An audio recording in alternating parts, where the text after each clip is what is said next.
ఇక బాలు ఇంట్లోంచి వెళ్లాల్సిందే అని పట్టుబట్టి కూర్చుంటుంది ప్రభావతి. దాంతో బాలు, మీనా వద్దు అన్నా వినకుండా బ్యాగ్ సర్దుకుని కిందకు దిగుతాడు భార్యతో పాటు. తీరా వెళ్ళిపోతున్నారే అనుకునే సమయంలో మీనా సత్యంతో వెళ్ళొస్తాం మావయ్య అంటే, ఆయన మనతోనే వస్తున్నాడు కదా, ఆయనకు ఎందుకు చెబుతున్నావ్ వెళ్ళొస్తామని అంటాడు బాలు. ప్రభావతి బిత్తరపోతుందిక బాలు అలా అనేసరికి సత్యం సై అంటాడు. ప్రభావతి బిక్కముఖం వేస్తుంది. మీరు వాడితో ఎలా వెళ్తారు? ఎందుకు వెళ్తారు? వెళ్ళడానికి వీల్లేదు అంటూ చాలాసేపు సత్యంతో వాదిస్తుంది ప్రభావతి. నా భర్తను తీసుకుని వెళ్ళడానికి నువ్వు ఎవడివిరా అని బాలుని తిడుతుంది కూడా.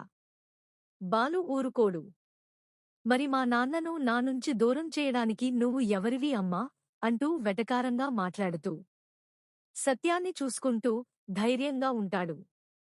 ఇక ప్రభావతి బిక్క ముఖం వేస్తుంది. చివరికి సత్యం, నా కొడుకు కోడలు ఈ ఇంట్లో ఉంటేనే నేను ఈ ఇంట్లో ఉంటాను, లేదంటే వాళ్లతో పాటు వెళ్తాను అని చెప్పడంతో, మరి రవిగాడు, శృతి వెళ్ళిపోయారు కదా అంటుంది ప్రభావతి ఏడుపు మొహం పెట్టి. ఆత్మాభిమానం వదులుకుని రవి ఆ ఇంట్లో ఉండలేడు, నాకు ఆ విషయం తెలుసు. రవి మీద నాకు నమ్మకం ఉంది. అలాగే రవిని వదిలేసి శృతి కూడా ఉండలేదు.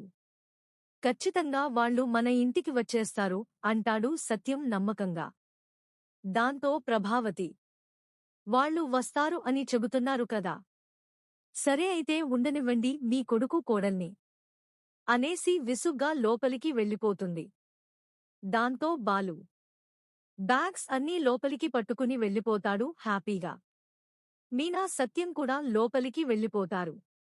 అప్పటిదాకా వేడుక చూసినట్లు చూసిన మనోజ్, రోహిణీలు రగిలిపోతూ, ఛా ఇలా జరిగింది ఏంటి? బాలు మాయ చేశాడు అని తిట్టుకుంటారు. మరోవైపు రవి, శృతి ఇంటినుంచి బ్యాగ్ తీసుకుని బయలుదేరుతుంటే శోభన, శృతి, రవిల మధ్య జరిగిన గొడవ అంతా వినికూడా ఏం తెలియనట్లుగా, బాబు తినేసి వెళ్ళండి, ఎక్కడికో బయటికి వెళ్తున్నట్లున్నారు అంటుంది. వద్దు అండి, ఆకలిగా లేదు అంటాడు రవి వెళ్ళబోతూ. ఆకలిగా లేకపోవడం ఏంటి? ఫంక్షన్లో కూడా ఏం తినలేదు కదా, తినేసి వెళ్ళమను. ఫంక్షన్ సరిగా జరగకపోతే అందుకు కారణం నేనా? తిండి మీద అలగడం ఏంటి అని లేచి వస్తాడు సురేంద్ర వాళ్ల దగ్గరకు. ముందు గొడవ మొదలుపెట్టింది మీరే అట కదా ఆంటీ. అయినా అంకుల్ సరిగ్గా మాట్లాడి ఉంటే అసలు ఈ గొడవ జరిగేదే కాదేమో. ఒకరిని అనే ముందు మనం కరెక్ట్గా ఉన్నామా లేదా అని ఆలోచించుకోవాలి అని సురేంద్రను ఉద్దేశించి శోభనతో కోపంగా అనేసి రవి వెళ్ళిపోతాడు.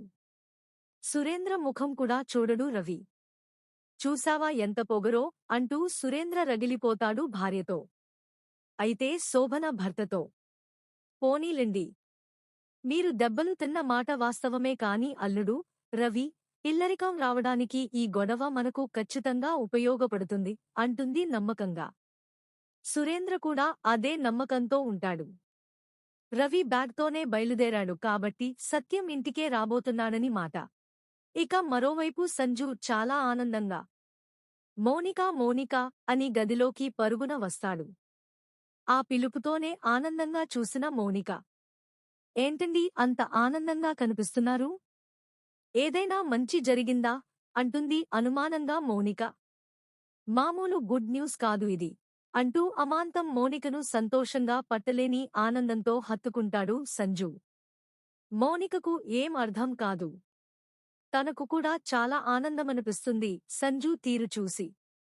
ఇక కోగిట్లోంచి సంతోషంగా విడిపించుకుంటూ, విషయం ఏంటండి అని అడుగుతుంది. దాంతో సురేంద్ర బాలు కొట్టుకున్న గొడవ గురించి చెప్పి, ఇది నీకు గుడ్ న్యూస్ కాదు, నాకు మాత్రమే గుడ్ న్యూస్. ఈరోజు మనం పెద్ద పార్టీ చేసుకోవాలి. ఛా, అనవసరంగా ఫంక్షన్ని రాను అని చెప్పాను మీ అమ్మ వాళ్ళు వచ్చినప్పుడు. అసలు మనం కూడా వెళ్ళి ఉంటే అంతా లైవ్లో చూసేవాళ్లం. పోనీలే మీ బాలు అన్నయ్య ఉంటే గొడవ కాక ఇంకేమవుతుందిలే. ఈరోజు మనం పార్టీ చేసుకోవాల్సిందే అంటూ సంబరంగా అనేసి వెళ్ళిపోతాడు సంజు. మౌనిక అల్లాడిపోతుంది అతడి మాటలకు. మరిన్ని వివరాలు తరువాయి భాగంలో చూద్దాం.